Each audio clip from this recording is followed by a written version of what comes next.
Greetings, my movie ghouls. Welcome back to another episode of our Halloween countdown. 31 days of horror. Tonight. I am smooth, yeah. I spat on myself too. Day 14, we watched Exorcist the Beginning.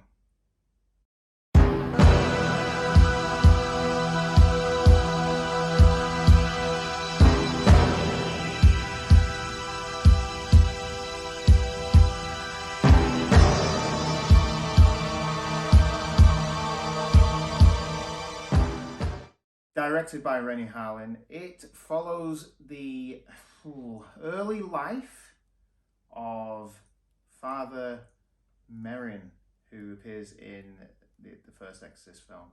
However, twist, he's not a father anymore. Well, hang on. He's not a priest anymore because he's lost his faith. And in this film, you get a backstory of why he's lost his faith. But also, you get the prequel to Pazuzu, the demon. That's for me, this film was fairly bad. CGI didn't hold up. The story's okay. I could have got behind the story if it was produced slightly better. Now, we've watched a lot of the Exorcist films, haven't we, for our Halloween countdowns, all with varying likes, dislikes. But I think this is possibly the worst one, in my opinion, anyway. I didn't really enjoy it. What did you think? It was alright. Was it? It was just alright. It was the second half was better than the first half, I would say. Yeah, we watched it in halves. Yeah. It's just a bit of a slow burner, and it's all been done before. It's the archaeological dig in deepest, darkest Africa, and the archaeologists always dig up the worst stuff. Yeah, and it really is about this site 1500 years ago. There was a massive slaughter there, and they built a church on it to try and Well, they built a church underneath it to keep in the evil that was there. Yeah, and then it happened again in the 50 years before. And then it had been uncovered in something, hadn't it? And that's why he was there, and he was searching for it for somebody. He was like an ex-priest turned archaeologist, but he quickly sort of refines his faith because of all the things that he's coming across. There's a bit of a love interest, which he's conflicted against, and they bring in sort of the Holocaust as well in it, because he was a priest. Yeah. I don't really know where actually. No, but they were persecuting Jewish people, and he had to pick who died because they were shooting kids, and that must have been horrific. And that was his own personal hell and his own demon that he'd had to do that, and that's why he'd lost his faith. And that sort of come up fairly understandable. Quite a lot. And the Nazi soldier says, "God isn't here today," and that plays on his mind throughout. Yeah, and the sort of love interest in it, Sarah, who is a doctor. She has a concentration camp tattooed number, so I think he really sort of relates to her. It was an interesting film. It wasn't a good film. No, I think a lot of it, I think it's aged badly. Yeah, I think the CGI lets it down. Yeah, I think if you'd watched it, well, I don't even know what year it is, to be honest. You know what, I didn't write that down. It may have been okay because we recognise rubbish CGI now. The story was a typical story of a cursed object or a cursed. It was, but you get the simplicity of The Exorcist. How it works. She's possessed. She's in a room. They chilled the room.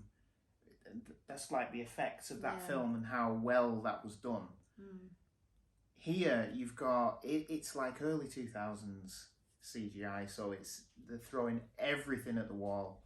Now there's a lot of gore in it as well, which I think works for its benefit. To be honest, taboo subjects as well. Like you don't ever really see children dying in films. There's plenty of it in here. A hell of a lot of it in here. But it just what I'm trying to say is in this the possession and the evil is so outlandish. You have the thing climbing across the walls. You have people's limbs contorting and breaking and dying. I think the dog's trying to get in the shot. You're ruining the green screen. So you have all this stuff that is thrown at the screen, which isn't needed in a film like this because there are other subtle ways to do it. I'm spoiling it because it is fairly old. One scene, there's a pack of hyenas tearing a child apart. That's it. It's good, but the CGI lets it down. It's good. No, what I mean, it's good because I wasn't expecting that to happen. I thought that something was going to build up to it, and then they were going to be, but no, they went the full whole hog, didn't they? Yeah, it's a bit. Yeah, I suppose the Exorcist, the first Exorcist, was shocking. The Exorcist, the first Exorcist. You know what I mean? It was, wasn't it? It was. Yeah. I was a bit shocked because I'd never watched it until we did it for this. I did not. No. Oh God. I think they've tried to sort of keep parts of that shock factor, and I'll be honest. Yes. I think if I'd watched this when I was younger, a lot younger, I think it would have scared me. It would have. It doesn't scare me now, but it would have scared me, and I probably liked it more. But things like this do either bore me or worry me because you just think if there's angels, then there's demons, and vice versa. That's used in a film as well, isn't it? I do think it is Joe. Yeah, The Last Rite, isn't it? Right. Is it The Rite? the one we watched last year? Anthony Hopkins. Anthony Hopkins. And we just spoiled that film. I think it is.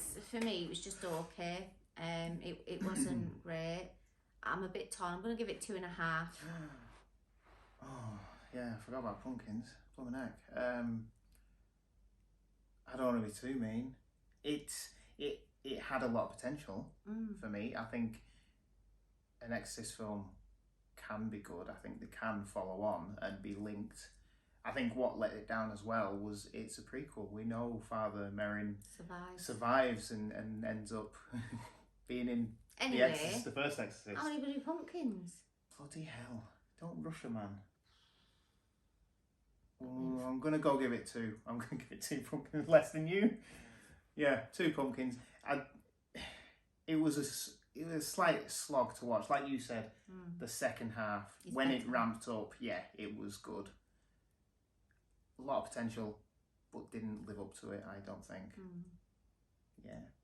Tomorrow night, I don't know what we're watching. Day 15, which is technically halfway. Anyway, I'm Nate, the Ultimate Movie Geek. Thank you for watching. You're Mrs. Movie Geek. And we'll see you tomorrow. Sleep tight, everybody.